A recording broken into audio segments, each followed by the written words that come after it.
report up on Susan Gale Court, which is in the foothills of Menlo Park, what we call Upper Menlo, for a report of a attic fire inside of this Tri-plex unit that we have here. These units there's 3 separate units. They're all very large in terms of the square footage of each of the floor space, but each one has a separate entrance and separate living quarters. They're also tri-level. The center unit was reported to have an attic fire up above the 2nd story. When the first arriving crew got here, they reported heavy smoke showing. As they went inside to explore where the fire was, they found the fire up in the attic space. By the time we got additional units up here, the fire had broken out of the roof and was spreading laterally to the 2 units, as well as spreading from floor to floor. The fire actually did drop down, looks like through the walls at this point, to the floor below the 2nd floor as well. So we had fire in the attic, fire in the walls, fire in the floor, and it was communicating to the additional units on the left and right side of the center unit. As it spread, we called additional alarms. We're currently at a 5th alarm. We have 4 alarms working. We have units in front of these structures, then units on the street directly behind these structures, because we've had spot fires in the area as the embers have been blowing through the neighborhood.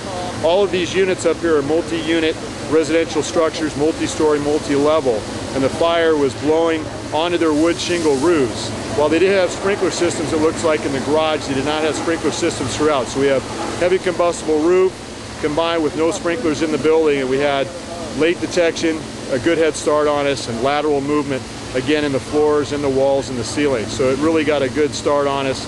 We're playing catch up.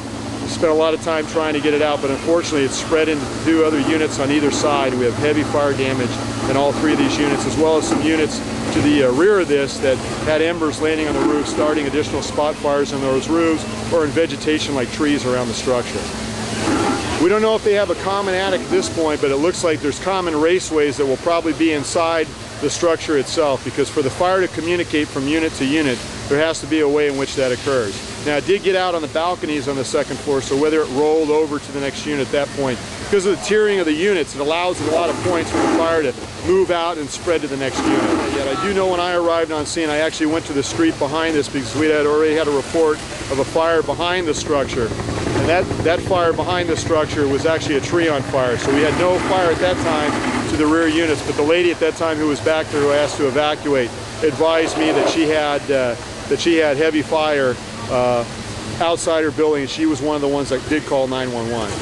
When the engine got here, first arriving unit, they had fire completely engulfed the entire attic space. That's never a good sign that we have that much movement of fire inside a building, and who knows where else. As it was, we found that it was in the walls, we found that it got in the floor, and again, it's communicating outside the structure, not only spreading the additional units, but spreading through the neighborhood.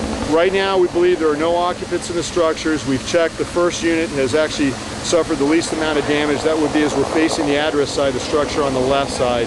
The center unit, which is where this started, no one was in the unit. And the last unit, which would be on the right side of the structure that first started, the end structure, the lady was coming out of the building. We were able to actually get her vehicle out of the garage, which was good, but she's unfortunately looks like lost a significant amount of property as well. So the 2 end units moving from the center to the right seem to be the most heavily involved. Major fire damage. We actually have a fire investigator on scene right now, and we've called for a 2nd investigator, as you can hear by the helicopter flying overhead.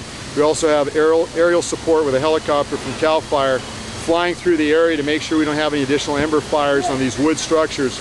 You know, right now fortunately it's not too warm. We're getting a little bit of an afternoon breeze that worked against us earlier on as the embers were burning basically to my south and into that additional row of structures. So we were concerned about that. We brought our 3rd alarm in. We brought them in from the back street. So we were able to get units on that side very quickly from the rear, because we were starting to pile up on the front side in this cul-de-sac. Put all the additional units over there, staged the 4th, pulled the 4th out of staging when we could get jobs for them. And now we're actually rotating crews because everybody's getting beat up. So we have a 5th alarm we just called for relief. And we'll continue to rotate the crews in and out. If you're listening to radio traffic, you can hear crews coming into rehab. We break those guys. When they're done, we put them back on the fire ground and rotate them through.